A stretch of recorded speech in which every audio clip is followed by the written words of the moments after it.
Hello students, इस video में आज हम एनसीईआरटी फिजिक्स क्लास 12 के चैप्टर नंबर फर्स्ट का एग्जाम्पल 1.3 सॉल्व करेंगे। यदि वीडियो पसंद आए तो चैनल को सब्सक्राइब जरूर करें और शेयर और लाइक भी करें। तो क्वेश्चन ये है, एक कप जल में कितना धन अथवा ऋण आवेश होता है। ये हमें गणना करना है कि एक कप जल में कितना आवेश है, चाहे वो धन हो चाहे वो ऋण। तो हम मान लेंगे कि एक कप जल में 250 ग्राम जल है। 250 ग्राम जल का एक कप है हमारे पास। ये हमने मान लिया। ये हम 200 ग्राम भी ले सकते हैं, 250 ग्राम भी, 300 ग्राम अपने मन से ले सकते हैं, क्योंकि एनसीईआरटी बुक में 250 ग्राम लिया एक कप, तो उसी के अनुसार सॉल्व कर देते हैं। अब हमें इतने जल में आवेश निकालना है और हमने आवेश का क्वांटीकरण पढ़ा हुआ है। तो हमें आवेश निकालने के लिए इलेक्ट्रॉनों के नंबर मालूम होना चाहिए, क्योंकि Q इक्वल होता है NE, जहां पर E की वैल्यू फिक्स है। E की वैल्यू हमें मालूम है 1.6 इंटू 10⁻⁻19 गुना। अब हमें यदि n मालूम चल जाए तब हम Q का मान निकाल सकते हैं। तो हमें सबसे पहले n की गणना करनी है कि n कितना है। नंबर ऑफ इलेक्ट्रॉन या प्रोटॉन, इलेक्ट्रॉन या प्रोटॉन की संख्या मालूम करना है। तो उसके लिए क्या करेंगे, हम जल का जो अणु द्रव्यमान होता है, जल का अणु द्रव्यमान ये फिक्स है। जल का अणु द्रव्यमान होता है 18 ग्राम। 18 ग्राम होता है जल का अणु द्रव्यमान। तो अणु द्रव्यमान का मतलब ये होता है एक मोल जल में कितने ग्राम द्रव्यमान होता है, 18 ग्राम। इसका मतलब ये है एक मोल जल का द्रव्यमान होगा 18 ग्राम। एक मोल जल का द्रव्यमान हुआ 18 ग्राम। इसका मतलब एक मोल जल में अणुओं की संख्या जो होती है वो होती है एवोगैड्रो संख्या के बराबर, और एवोगैड्रो संख्या होती है 6.02 इंटू 10⁻23। इसका मतलब एक मोल जल, इसका मतलब जल के इतने अणु मिलकर कितना द्रव्यमान बनाएंगे जल का, 18 ग्राम। तो इसका मतलब इतने अणुओं से मिलकर 18 ग्राम बना। तो इसका मतलब ये हुआ कि 18 ग्राम जल में, इसका मतलब 18 ग्राम जल में अणु कितने हुए, 6.02 इंटू 10⁻23। तो 18 ग्राम जल में इतने अणु होते हैं।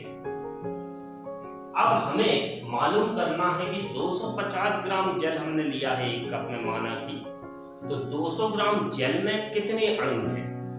तो इसलिए 1 ग्राम जल में अणु होंगे 1 ग्राम में। तो 18 ग्राम में इतने हैं, तो 1 ग्राम में तो ज्यादा से कम कर रहे हैं, तो इसको डिवाइड में जाएगा। तो 6.02 इंटू 10⁻23 अपॉन 18। तो ये 18 कहाँ चला गया, बटे में। अब हम 250 ग्राम का निकालते हैं। तो 250 ग्राम जल में अणु 1 ग्राम में इतने हैं, तो 250 ग्राम में निकालने के लिए 250 का गुणा करेंगे हम। तो 6.02 इंटू 10⁻23 अपॉन 18 इंटू 250। इतना एक बार और समझें कि हमें एक कप जल में आवेश निकालना है। तो मान लिया हमने कि 1 कप जल का जो द्रव्यमान है वो 250 ग्राम है। अब जल का अणु द्रव्यमान फिक्स होता है 18 ग्राम।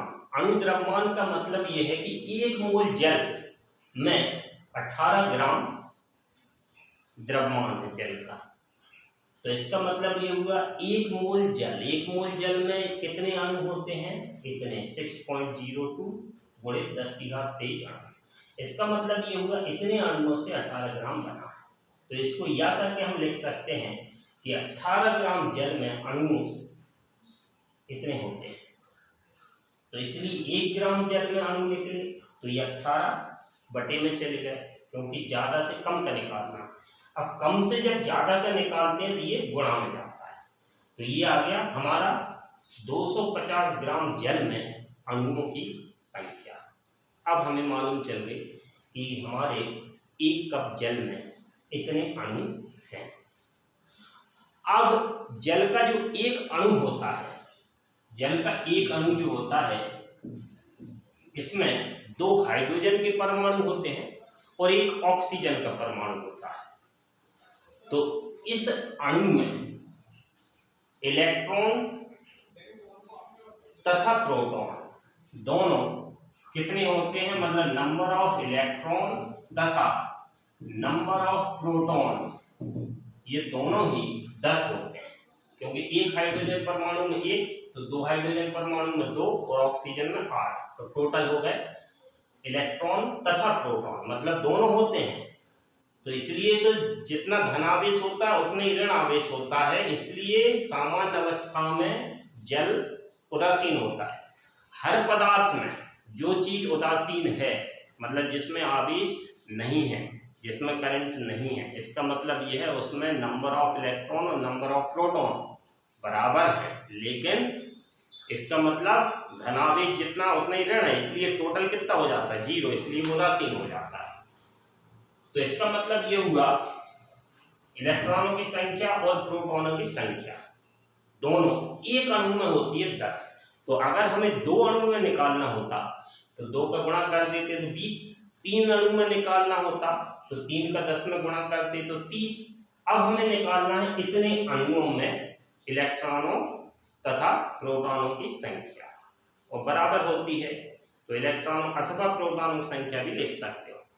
तो इतने अणु में निकालना है हमें, एक अणु में 10 है तो 5 अणु में 50 हो जाएंगे, मतलब इनटू हुआ किसका, 5 का 10 में। जितने अणु हैं अणुओं की संख्या का गुणा काय में कर देंगे हम 10 में, तो हमें इलेक्ट्रॉनों तथा प्रोटॉनों की संख्या पता चल जाएगी। तो अब हम बात करते हैं 250 ग्राम जल, या 1 कप जल भी लिख सकते हो। 250 ग्राम जल में इलेक्ट्रॉनों या प्रोटॉनों की संख्या, और उसको हम मान लेंगे n नंबर। तो इलेक्ट्रॉनों की संख्या या प्रोटॉनों की संख्या को ही n माना गया है। तो n बराबर, तो इतने अणु हैं 6.02 into 10 to the power 23 into 250 upon 18। ये तो अणु हो गए, अणुओं की संख्या। अब इसमें एक अणु में है 10, तो टोटल इलेक्ट्रॉन तथा प्रोटॉन कितने हो गए, 10। तो इलेक्ट्रॉन और प्रोटॉन इतने होंगे, मतलब इतने ही इलेक्ट्रॉन होंगे, इतने प्रोटॉन होंगे, मतलब ये संख्या जो है वो इलेक्ट्रॉनों की भी है या प्रोटॉनों की भी है, किसी को मान सकते हैं। तो ये आ गया हमारा नंबर। अब हम निकालते हैं 250 ग्राम जल में आवेश। अब चाहे वो धनावेश हो चाहे वो ऋणावेश हो, तो जितना धन होगा उतना ही ऋण होगा। तो हम लिख सकते हैं 250 ग्राम में धनावेश अथवा ऋणावेश की मात्रा। तो Q इक्वल फॉर्मूला होता है Ne, Q इक्वल Ne, तो नंबर ये रख देंगे हम और इनटू E। तो Q इक्वल अब वैल्यू पुट करेंगे हम, तो ये वाली number 6.02 into 10 to the power 23 into 250 into 10 upon 18, ये तो हो गया नंबर। अब E की वैल्यू और रख देंगे हम, तो E की वैल्यू हमें मालूम है 1.6 इंटू 10⁻⁻19। ये हमने E की वैल्यू और रखी 10⁻⁻19। अब इसको कैलकुलेट करेंगे, मल्टीप्लाई करना है। तो देखते हैं इसका सॉल्व। एक बार इसको अपन इधर लिखते हैं, Q equal 6.02 into 10⁻23 into 250 into 10 into 1.6 upon 10 into 10⁻⁻90 upon 18। ये की वैल्यू को हमने इधर लिखा हुआ है। अब हम देखते हैं इसका सॉल्व। तो Q इक्वल, अब देखें इसका कैलकुलेशन, तो ये है 18, ये है तुम्हारे पास 1.6, और ये सबसे पहले अपन जीरो काउंट करते हैं। तो सबसे पहले जीरो काउंट करेंगे तो 6.02 इंटू 25, 6.02 इंटू 25 इंटू 1.6 अपॉन चल रहा है 180। अब 10 टू दी पावर काउंट करेंगे तो ये है 23, और एक जीरो ये है 24, एक जीरो ये है 25। तो 25 जीरो हो गई हमारी प्लस की, 25 जीरो किसकी हो गई प्लस की, और 19 जीरो है माइनस की।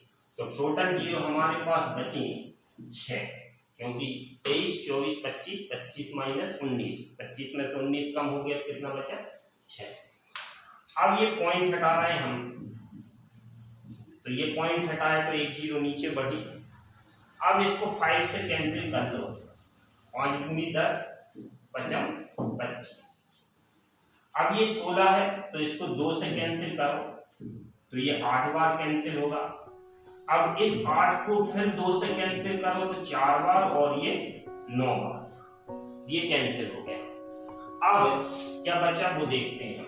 Q इक्वल, ऊपर बच रहा है 5 गुणे 4 मतलब 20, और तो ये आ गया 6.02 गुणे 20/9, और इनटू में चल रहा है अपना 10⁻6। अब ये एक जीरो इधर काउंट कर लेंगे हम, तो हमारे पास हो जाएगा 2 इंटू 10⁻7। अब 2 से मल्टीप्लाई करेंगे हम तो Q इक्वल 4012, तो 12.04/9 गुणे 10⁻7। अब हम 9 का भाग देंगे तो 9 एकम 9, बचेगा 3, 30 हो जाएंगे, 9 3 27, फिर बचेंगे 3, 34 हो जाएगा, फिर 9 3 27, और फिर बचेंगे 7 तो 70 हो जाएगा, तो 9 5 65, 5 बार जाएगा, तो इधर 5 आएगा तो उसको नेगलेक्ट करेंगे हम, तो 1.34 लिख सकते हो इंटू 10⁻7 कूलम। तो ये आवेश होगा। तो एक कप जल में यदि हम 250 ग्राम जल माने, तब उस एक कप जल में धनावेश तथा ऋणावेश की मात्रा 1.34 इंटू 10⁻7 कूलम होगी। उम्मीद है वीडियो अच्छा लगा होगा। Thank you.